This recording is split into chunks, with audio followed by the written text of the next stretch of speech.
আসসালামু আলাইকুম।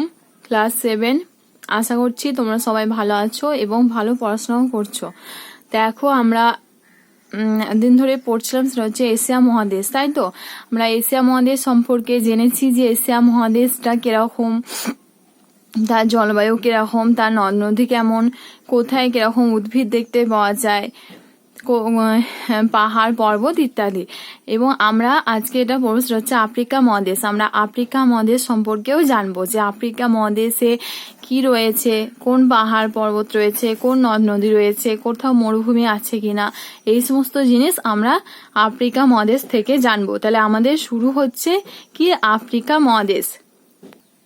তো দেখো তোমাদের বইয়ে এখানে কিছু ছবি দেওয়া আছে, কি কি রয়েছে দেখো। সেটা হচ্ছে যে কঙ্গো নদী, তাহলে কঙ্গো নদী কোথায় অবস্থিত? আফ্রিকা মহাদেশ। তারপরে কি জীব বৈচিত্র্য, মানে এখানে এক সিংহ গন্ডার না দু সিংহ গন্ডার দেখতে পাওয়া যায় এরকম। তা হচ্ছে মিশরের পিরামিড, আফ্রিকা মিশরের পিরামিডের নাম সবাই শুনবে, 7 আশ্চর্যের মধ্যে একটা আশ্চর্য, তার মধ্যে মিশরের পিরামিড। তারপরে কি বলছে? ড্রাকেন্সবার্গ পর্বতমালা। এছাড়াও দেখো আফ্রিকা মহাদেশটা কেমন দেখতে। তারপরে হচ্ছে আফ্রিকা ভেল্ট, ভেল্ট হচ্ছে এক ধরনের তৃণভূমি, মানে ছোট ছোট ঘাস, ঠিক আছে। যেহেতু আফ্রিকা মহাদেশটা মানে বিস্তারের পরিমাণটা খুব একটা বেশি না, এখানে বেশিরভাগ অংশ ডেজার্ট দেখা যায়, তোমরা পড়তে পড়তে জানবে। তো ভেল্ট হচ্ছে এক ধরনের তৃণভূমি। এছাড়া জনবসতি দেখো আফ্রিকা মহাদেশের জনবসতি, তাছাড়া নীলনদ। তাহলে কোন কোন নদী পেলাম? কঙ্গো নদী পেয়েছি, নীলনদ পেয়েছি। সংস্কৃতি সাহারা মরুভূমি এবং মাসাই মারা হরিণ। আর কি রয়েছে? সাভানা সূর্যাস্ত, সাভানা হচ্ছে এক ধরনের তৃণভূমি, যেমন আফ্রিকার ভেল্ট, সাভানা এটসেট্রা। সো আমরা আফ্রিকা মহাদেশ থেকে কি কি দেখতে পেলাম? এই সমস্ত জিনিস দেখতে পেলাম যে আফ্রিকা মহাদেশে দেখা যাচ্ছে কি কি, কঙ্গো নদী দেখা যাচ্ছে, মিশরের পিরামিড দেখতে পাচ্ছে, তাহলে নদ নদী কি? কঙ্গো নদী, নীলনদ। এবং এখানে সাহারা মরুভূমি রয়েছে, তৃণভূমির মধ্যে বা স্বাভাবিক উদ্ভিদের মধ্যে রয়েছে ভেল তৃণভূমি এবং সাভানা। আর কি রয়েছে? নীলনদ রয়েছে, সাহারা মরুভূমি রয়েছে ইত্যাদি। সো এগুলো হচ্ছে আফ্রিকা মহাদেশ। আফ্রিকা মহাদেশে কি কি রয়েছে সেগুলো আমরা জানলাম। এবার আমরা আফ্রিকা মহাদেশ সম্পর্কে বিস্তারিত আমাদের জানতে হবে। দেখো এটা হচ্ছে আফ্রিকা মহাদেশের মানচিত্র, আফ্রিকা মহাদেশের মানচিত্র। দেখো আমরা যখন এশিয়া মহাদেশ পড়েছিলাম তখন আমরা পড়েছিলাম পৃথিবীর বৃহত্তম মহাদেশ আয়তন এবং জনসংখ্যার দিক থেকে, কারণ এশিয়া মহাদেশে আয়তনও খুব বেশি এবং জনসংখ্যা প্রচুর। কিন্তু এখন কি বলছে? আয়তন ও জনসংখ্যার দিক থেকে পৃথিবীর দ্বিতীয় বৃহত্তম মহাদেশ হচ্ছে আফ্রিকা।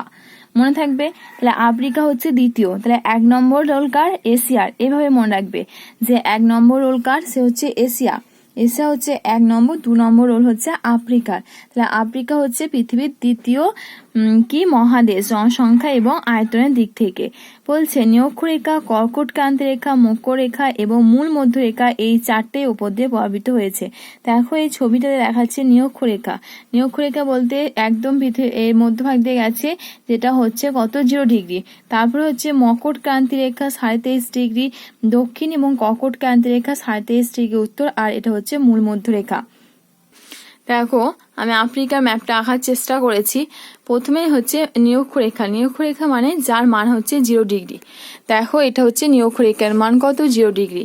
একটা কথা মনে রাখবে, কর্কটক্রান্তি রেখা এবং মকরক্রান্তি রেখা দুটোরই মান হচ্ছে 23.5 ডিগ্রি। কত বললাম? কর্কটক্রান্তি রেখা এবং মকরক্রান্তি রেখা দুটোর মান কত? 23.5 ডিগ্রি। কিন্তু কর্কটক্রান্তি রেখা হচ্ছে উত্তরে অবস্থিত। দেখো এটাকে আমি মাঝখান ধরছি, এটা আমরা জানি এটা উত্তর দিক, আর নিচেরটা হচ্ছে দক্ষিণ দিক। তাহলে 23.5 ডিগ্রি উত্তর অক্ষরেখা অবস্থান করছে কে? কর্কটক্রান্তি রেখা। এবং 23.5 ডিগ্রি দক্ষিণ অক্ষরেখা অবস্থান করছে মকরক্রান্তি রেখা। এবং ঠিক এইভাবে প্রভাবিত হয়েছে মূল মধ্যরেখা, যেটাকে আমরা বলছি 0 ডিগ্রি। তাহলে মূল মধ্যরেখা প্রভাবিত হয়েছে। তাহলে আফ্রিকা মহাদেশ এমনই একটা দেশ যার মধ্য দিয়ে নিরক্ষরেখা বয়ে গেছে, কর্কটক্রান্তি রেখা বয়ে গেছে, মকরক্রান্তি রেখাও বয়ে গেছে। তাহলে নিরক্ষরেখা মান কত? 0 ডিগ্রি। কর্কটক্রান্তি রেখা এবং মকরক্রান্তি রেখা মান কত? 23.5 ডিগ্রি। তাহলে পার্থক্যটা কোথায়? না, কর্কটক্রান্তি রেখা দেখতে পাওয়া যায় উত্তর গোলার্ধে এবং মকরক্রান্তি রেখা দেখতে পাওয়া যায় দক্ষিণ গোলার্ধে, আর 0 ডিগ্রি হচ্ছে মূল মধ্যরেখা। মনে থাকবে তো? তাহলে কি বললাম? নিরক্ষরেখা মান হচ্ছে 0 ডিগ্রি, ওপরে রয়েছে কর্কট ক্রান্তি রেখা এবং মকর ক্রান্তি রেখা, যাদের মান হচ্ছে 23.5 ডিগ্রি। তাহলে দুটো যদি এক হয়, পার্থক্যটা কোথায় থাকবে না, কর্কট ক্রান্তি রেখা হচ্ছে উত্তর গোলার্ধে মানে উত্তরে অবস্থিত নিরক্ষরেখা থেকে, দেখো নিরক্ষরেখা থেকে উত্তরে অবস্থান করছে, এবং মকর ক্রান্তি রেখা নিরক্ষরেখা থেকে দক্ষিণে অবস্থান করছে। তাহলে দক্ষিণ দিকে 23.5 ডিগ্রি দক্ষিণ মানে হচ্ছে মকর ক্রান্তি রেখা, 23.5 ডিগ্রি উত্তর মানে হচ্ছে কর্কট ক্রান্তি রেখা, আর 0 হচ্ছে মূল মধ্যরেখা। তাহলে যে মূল মধ্যরেখা মান কত, 0 ডিগ্রি। মনে থাকবে তো, পরীক্ষার সময় কোশ্চেন আসতেই পারে যে মূল মধ্যরেখা মান কত, 0 ডিগ্রি। বলছে পূর্ব আফ্রিকাতেই পৃথিবীতে প্রথম মানুষের উদ্ভব ঘটে। তাহলে প্রথম মানুষের উদ্ভব কখন ঘটে, আফ্রিকাতে। 19বিংশ শতাব্দী পর্যন্ত আফ্রিকার বহু দেশ ইউরোপ এবং উত্তর আমেরিকায় চলে যায়। কিছু দেশের উপনিবেশ ছিলেন। ইউরোপ মহাদেশ ও আফ্রিকা মহাদেশের মাঝে রয়েছে জিব্রাল্টার প্রণালী। এশিয়া মহাদেশ এবং আফ্রিকার মাঝে আছে লোহিত সাগর এবং সুয়েজ খাল, দুটো বড় জলযোগ যেমন সাগর মহাসাগর যুক্ত হয়ে যে সংকীর্ণ জলভাগ তৈরি করে তাকে এক কথায় বলা হয় প্রণালী। হচ্ছে আফ্রিকা, ঠিক আছে, এটা হচ্ছে আফ্রিকা। তাহলে আফ্রিকা, আর আমরা আগের দিন এশিয়া পড়েছিলাম, তাই তো, এশিয়া মহাদেশের মধ্যে ভারত অবস্থান করছে। তাহলে এই যে সাগরটা মানে ওপরে ধরো এশিয়া আছে, তাহলে এশিয়া এবং আফ্রিকা, তাহলে কি বলছি, নিচে আফ্রিকা ওপরে এশিয়া, মাঝে এই যে সাগরটা, এটাকে আমরা কি সাগর বলছি, এটা হচ্ছে লোহিত সাগর। কি সাগর, লোহিত সাগর। আর আছে সুয়েজ ক্যানেল, তো এটা হচ্ছে লোহিত সাগর। তাহলে কি বলছে, আফ্রিকা এবং এশিয়ার মধ্যে কি রয়েছে, লোহিত সাগর আছে আর সুয়েজ ক্যানেল আছে। তাহলে লোহিত সাগর কোথায় অবস্থিত দেখতে পেলে, বোর্ডে এঁকে দেখালাম, এটা হচ্ছে লোহিত সাগর, ঠিক আছে। তাহলে যেটা আফ্রিকা এবং এশিয়া মহাদেশের মধ্যভাগে অবস্থান করছে। এবার কি বলছে, আমরা একটু আগে বললাম যে আফ্রিকা এবং ইউরোপের মাঝে আছে লোহিত সাগর, সুয়েজ ক্যানেল। এবার বলছি কি না, ইউরোপ এবং আফ্রিকা মহাদেশের মাঝে রয়েছে প্রণালী, জিব্রাল্টার প্রণালী। মনে করো এরকম বড় বড় দুটো জলাশয় রয়েছে, এটা ওয়াটার বডি বা জলাশয়, আবার এখানে আর একটা জলাশয় রয়েছে। তো এই যে মিডিল পয়েন্টটা সেটাকে বলা হচ্ছে প্রণালী, ঠিক আছে। তাহলে দুটো জলাশয় মাঝখানে যে পয়েন্ট তাকে প্রণালী বলছে। তাহলে আফ্রিকা এবং ইউরোপের মধ্যে ড্যাশ কি রয়েছে, ড্যাশ রয়েছে, মানে জিব্রাল্টার প্রণালী রয়েছে। মনে থাকবে তো, পরীক্ষার সময় শূন্যস্থান পূরণ দিলে পারবে যে জিব্রাল্টার প্রণালী কোথায় অবস্থিত, আফ্রিকা এবং ইউরোপ মহাদেশে। আর আফ্রিকা এবং এশিয়া মহাদেশের মধ্যে রয়েছে লোহিত সাগর। এবার কি বলছে দেখো, প্রাকৃতিক দুর্গমতা। প্রাকৃতিক দুর্গম মানে কি, মনে করো পাহাড়ি অঞ্চল সেট আর সমভূমি অঞ্চল, ঠিক আছে। আমরা যেখানে বসবাস করি আমাদের অতটা প্রাকৃতিক দুর্গম দেখতে পাওয়া যায় না, কিন্তু যারা পাহাড়ি অঞ্চলে বসবাস করে তারা দেখবে পাহাড়ের উপরে ধাপ কেটে কেটে ঘর বাড়ি করে। আমরা যেমন বাজার আনতে যাই সাইকেল নিয়ে চলে যাই, কিন্তু তারা সেটা পারে না। তারা কি করে, খুব কষ্ট করে, মানে জল আনতে গেলেও তারা এক জায়গা থেকে আরেক জায়গা পায়ে হেঁটে জল আনতে যায়। পাহাড়ি অঞ্চলে আর্থকোয়েক বেশি হয়, ধস নেমে যাওয়ার সম্ভাবনা থাকে। এই যে প্রাকৃতিক দুর্গমতা, অস্বস্তিকর উষ্ণ এবং আর্দ্র জলবায়ু, মানে আমাদের এখানে জলবায়ুটা কিরকম, আমাদের এখানে গ্রীষ্মকালে আর্দ্র, শীতকাল শুষ্ক, কিন্তু আফ্রিকা মহাদেশে কি বলছে, মানে জলবায়ু একদম উষ্ণ আর্দ্র, অতিরিক্ত গরম, গভীর জঙ্গল। তাহলে জঙ্গলের মধ্যে দিয়ে মানুষ যাতায়াত করতে পারে না, কারণ হিংস্র জন্তু ভয় থাকে ইত্যাদির কারণে বহুদূর পর্যন্ত এই মহাদেশে আধুনিক সভ্যতা আলো এসে পৌঁছায়নি। তার জন্য একে অন্ধকারচ্ছন্ন মহাদেশ বলা যেতে পারে। অন্ধকারচ্ছন্ন মহাদেশ কাকে বলা হয়, আফ্রিকা মহাদেশকে। কেন বলা হয়, কারণ হচ্ছে এখানকার প্রাকৃতিক দুর্গমতা, এখানে প্রচুর পরিমাণে জঙ্গল রয়েছে, জঙ্গলের ভেতর দিয়ে মানুষ যেতে পারে না, জীবজন্তুর ভয় থাকে। এখানকার যে জলবায়ু সেটা মানুষের বসবাসের পক্ষে উপযুক্ত নয়। কিরকম জলবায়ু, উষ্ণ এবং আর্দ্র জলবায়ু, মানে প্রচন্ড গরম।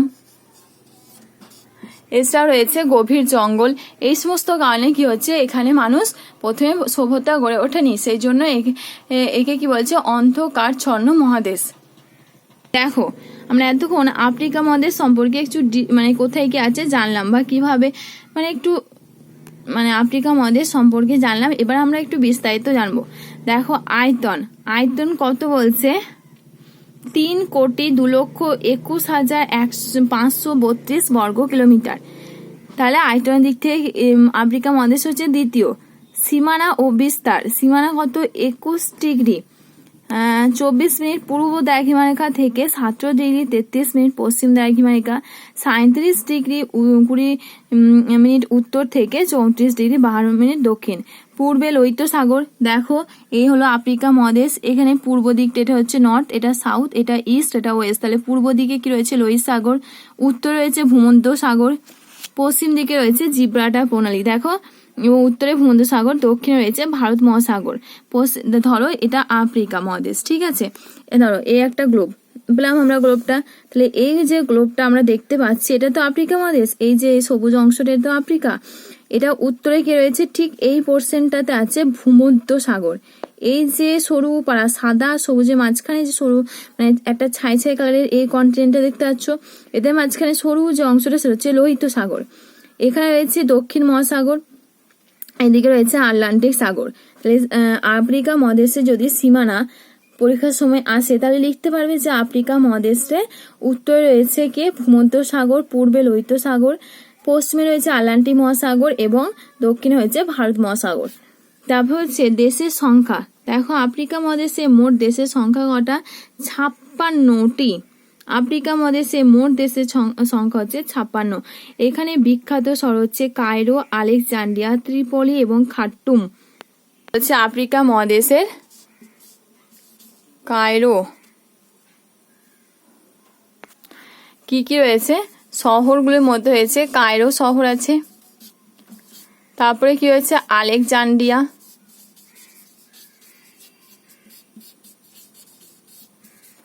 আর কি শহর আছে? খার্টুম। এর হচ্ছে আফ্রিকা মহাদেশের কয়েকটা শহর। আমরা এসে পড়েছিলাম জাপান, টোকিও, কিন্তু এখানে আফ্রিকা মহাদেশের ক্ষেত্রে কি হচ্ছে? কায়রো, আলেকজান্দ্রিয়া, খার্টুম ইত্যাদি শহর এখানে দেখতে পাওয়া যায়। তাহলে আফ্রিকা মহাদেশে মোট দেশ এখানে কটি দেশ রয়েছে? 56টি। মোট দেশের সংখ্যা হচ্ছে 56টি।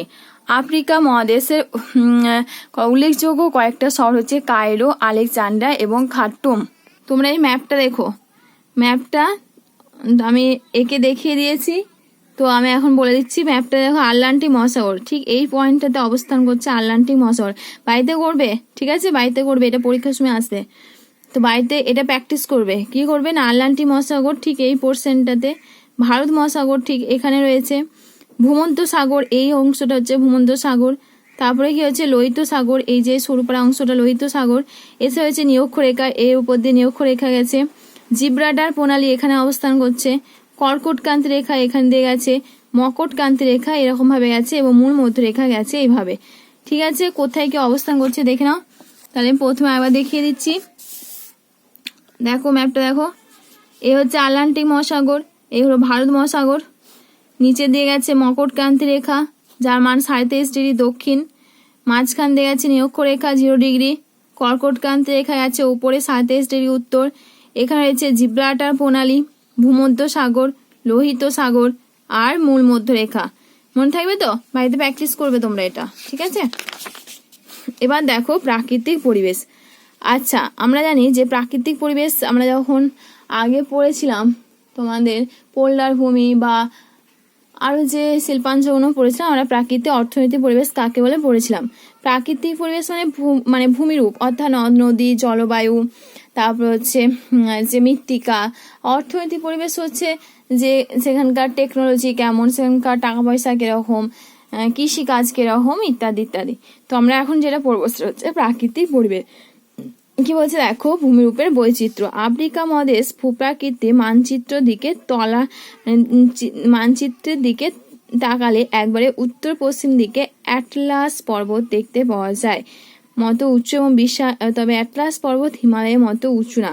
তাহলে অ্যাটলাস পর্বত কোথায় দেখা যায়? আফ্রিকা মহাদেশে, যার সর্বোচ্চ শৃঙ্গের নাম হচ্ছে মাউন্ট তোবকল। দাঁড়াও দেখাচ্ছি অ্যাটলাস পর্বতকে, তোমরা হয়তো বুঝতে পারবে না, এই পোর্শনটাতে অবস্থান হচ্ছে অ্যাটলাস পর্বত। তাহলে অ্যাটলাস পর্বত কোথায় দেখা যায়? আফ্রিকা মহাদেশে দেখা যায়। সর্বোচ্চ শৃঙ্গের নাম কি? মাউন্ট তোবকল। এটা হলো আফ্রিকা মহাদেশের চিত্র। আফ্রিকা মহাদেশের একবার উত্তর পশ্চিমে রয়েছে অ্যাটলাস পর্বত, ঠিক এখানটাতে রয়েছে অ্যাটলাস।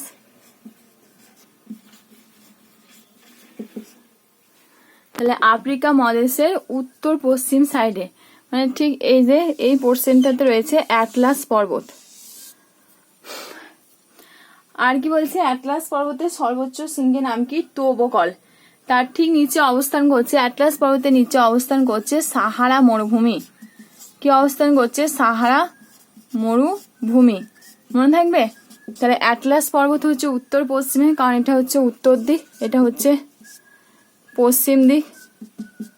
তাহলে উত্তর এবং পশ্চিম অবস্থান হচ্ছে অ্যাটলাস, এবং অ্যাটলাস মহাদেশে মানে অ্যাটলাস যে পর্বত তার যে দক্ষিণ অবস্থান হচ্ছে সাহারা মরুভূমি। আমরা প্রথমেই পড়েছি সাহারা মরুভূমি কোথায় অবস্থান করছে? আফ্রিকা মহাদেশে। এবার কি বলছে? সাহারা মরুভূমির মধ্যভাগে রয়েছে আহাগগার ও টিবেস্টি মালভূমি। অত্যন্ত শুষ্ক এবং রুক্ষ হয়, এখানে জনবসতি দেখা যায় না। যেহেতু মরুভূমি অঞ্চলে বৃষ্টিপাতের পরিমাণটা খুব কম, এবং তোমরা দেখে থাকবে রাজস্থানে যে মরুভূমি রয়েছে অঞ্চল রয়েছে সেটা শুনে থাকবে, থর মরুভূমি রয়েছে রাজস্থানে। তেমনি সাহারা মরুভূমি কোথায় অবস্থিত? আফ্রিকা মহাদেশ। এবং এই মরুভূমিতে কি হয়? প্রচুর পরিমাণে বালি দেখতে পাওয়া যায়, ধু বালি, এবং প্রচন্ড পরিমাণে কি হয় না, বায়ুর তাপমাত্রা বেশি থাকে। বায়ুর তাপমাত্রা বেশি থাকে, বৃষ্টিপাতের পরিমাণটা কম হলে তো শুষ্ক হবে, কারণ বায়ুতে জলীয় বাষ্পের পরিমাণ যত বেশি হবে ততই তো বায়ু আর্দ্র হবে। তাহলে এখানে বৃষ্টিপাতের পরিমাণ কম, মানে বায়ুটা অত্যন্ত শুষ্ক এবং রুগ্ন। সাহারা মরুভূমির পূর্ব প্রান্তে রয়েছে নীল নদ। এটি আফ্রিকা মহাদেশের মধ্যভাগে হ্রদ থেকে বিপুল জলাশয় নিয়ে এসে মিশর অঞ্চলকে সবুজ করে তুলেছে। তাহলে সাহারা মরুভূমি এঁকেছি। সাহারা মরুভূমির ঠিক পূর্ব দিক বলতে এই দিকটা অবস্থান করছে নীল নদ, কারণ আমরা জানি এটা যদি উত্তর হয় এটা দক্ষিণ, এটা হচ্ছে পূর্ব, গুলিয়ে দিও না আবার, পূর্ব, আর এটা হচ্ছে পশ্চিম। তাহলে সাহারা মরুভূমির পূর্ব দিকে কি রয়েছে? নীল নদ রয়েছে। তাহলে এই নীল নদ কি করছে? প্রচুর পরিমাণে জল নিয়ে এসে কাকে চিরসবুজ বানাচ্ছে? মিশরকে। সাহারা মরুভূমির পূর্ব প্রান্তে আছে নীল নদ, যেটা আমি এখনই দেখালাম। এই নদী আফ্রিকা মহাদেশের মধ্যভাগ দিয়ে গেছে এবং বিপুল জলাশয় বয়ে নিয়ে এসে মিশরীয় অঞ্চলকে সবুজ করে তুলেছে। নিরক্ষরেখা উভয় পাশে দেখা গেছে কঙ্গো নদী অববাহিকা, ঘন জঙ্গল এবং বৃষ্টি বেশি হয়, এখানে সারা বছর সবুজ থাকে। এবার বলি, দেখো এই হলো নিরক্ষরেখা। এই নিরক্ষরেখাতে কি বলছে? উভয় দিকে ঘন জঙ্গল। আমরা এতক্ষণ ধরে পড়লাম যে সাহারা মরুভূমিতে বৃষ্টিপাতের পরিমাণ কম, শুষ্ক এলাকা। আবার এখানে কি বলছে? যে ঘন জঙ্গল। দেখো একটা কথা বলছি, সাহারা মরুভূমিতে মানে আফ্রিকা মহাদেশে তুলনামূলকভাবে বৃষ্টিপাতের পরিমাণ কম, সব থেকে কম হচ্ছে সাহারা মরুভূমিতে। এখানে হচ্ছে নিরক্ষরেখা। নিরক্ষরেখার উপরে কি হয়? সূর্য লম্বভাবে কিরণ দেয়, এবং লম্বভাবে কিরণ দেওয়ার ফলে এখানকার তাপমাত্রা বেশি থাকে। তাপমাত্রা যত বাড়বে তত জল বাষ্পীভূত হয়ে যায়। কারণ এখানে আটলান্টিক মহাসাগর আছে, এখানে ভারত মহাসাগর আছে। যেমন দেখবে একটা পাত্রে যদি আমরা জল নিয়ে গ্যাসে চাপাই, গ্যাসটা যত গরম হবে মানে জলটা ফুটবে, মানে বাষ্প আকারে উপরে উঠছে। তো এই বাষ্পগুলো কি হচ্ছে? উপরে উঠছে, উপরে উঠে বাতাসের মধ্যে মিশছে, এবং সেটা শীতল ঠান্ডা ঘনীভূত হয়ে আবার বৃষ্টিপাত ঘটাচ্ছে। সেই বৃষ্টিপাতের জন্য কি হচ্ছে? কঙ্গো অববাহিকায় ঘন, দেখো কঙ্গো অববাহিকা ঘন কি দেখতে পাওয়া যায়? চিরসবুজ অরণ্য। পূর্ব আফ্রিকা ভূপ্রকৃতি একটু অন্যরকম। ভূ আলোড়নের ফলে ভূপৃষ্ঠে ফাটল সৃষ্টি হচ্ছে। দুই ফাটলের মাঝে অংশ নিচের দিকে বসে গিয়ে সৃষ্টি করছে গ্রস্ত উপত্যকা বা গ্রেট রিফট ভ্যালি। গ্রস্ত উপত্যকা অঞ্চলে বহু হ্রদ দেখতে পাওয়া যায়। হ্রদগুলি দৈর্ঘ্য এবং গভীরতায় বেশি, মানে টাঙ্গাইকা, মালাউট, রুট, অ্যালবার্ট ইত্যাদি হ্রদ দেখতে পাওয়া যায়। দেখো এই যে আফ্রিকা মহাদেশের পূর্ব দিক, এই পূর্ব দিকে ফাটল সৃষ্টি হয়েছে। সেই ফাটলের ফলে কি হচ্ছে? এখানে নিচে অংশটা বসে যাচ্ছে। আমাদের ভূপৃষ্ঠ কতগুলি পার্ট দ্বারা গঠিত। মনে করো এটা ভূপৃষ্ঠ, যেটা আমরা বুঝতে পারছি না, এটা হচ্ছে ভূপৃষ্ঠ।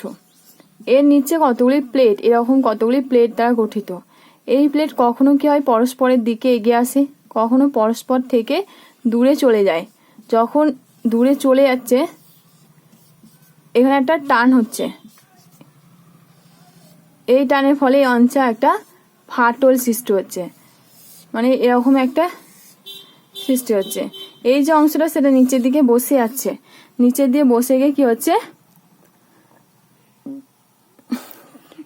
মানে গ্রস্ত উপত্যকা সৃষ্টি হচ্ছে। এখানে কিন্তু এই একটা ফাটল, এই একটা ফাটল, ঠিক আছে? এদিকে পাত এখানে টানছে, এদিকে পাতটা এদিকে সরে যাচ্ছে। তাহলে মাঝখানটা কি হচ্ছে? এই মাঝখানে অংশটা যেটা নিচে নেমে গেছে সেটা কিন্তু ওপরে এরকম ছিল, ওপরে এরকম ছিল, কিন্তু বা এরকম ছিল, যখন দুদিক থেকে টান মারছে তখন এখানে কি হচ্ছে, মানে ফাট সৃষ্টি হচ্ছে, এই অংশটা তখন নিচের দিয়ে নেমে যাচ্ছে, তখন সেটাকে বলা হচ্ছে গ্রস্ত উপত্যকা, যা কোথায় দেখতে পাওয়া যায়, আফ্রিকা মহাদেশে দেখা যায়। গ্রস্ত উপত্যকাগুলি দেখালাম নিচের দিকে, মানে খাতের মতো, এটা নিচের দিকে নেমে যাচ্ছে খাতের মতো। তাহলে এখানে হ্রদের সৃষ্টি হচ্ছে, এখানে জল জমলে তো হ্রদ সৃষ্টি হবে, তাই না? তাহলে এই যখন কয়েকটা হ্রদের নাম হচ্ছে টাঙ্গাইকা, তাছাড়া আরো তোমাদের কিছু হ্রদের নাম বইয়ে দেওয়া আছে। তাহলে আজকে এই পর্যন্তই থাক, যে আফ্রিকা মহাদেশে আমরা কিছু কিছু বৈশিষ্ট্য পড়লাম এবং আফ্রিকা মহাদেশে কি কি অবস্থা সেটা আমরা জানলাম। তোমরা ভালো করে ভিডিওটা দেখবে এবং খাতাতে লিখবে আমি যা যা বলেছি, ঠিক আছে?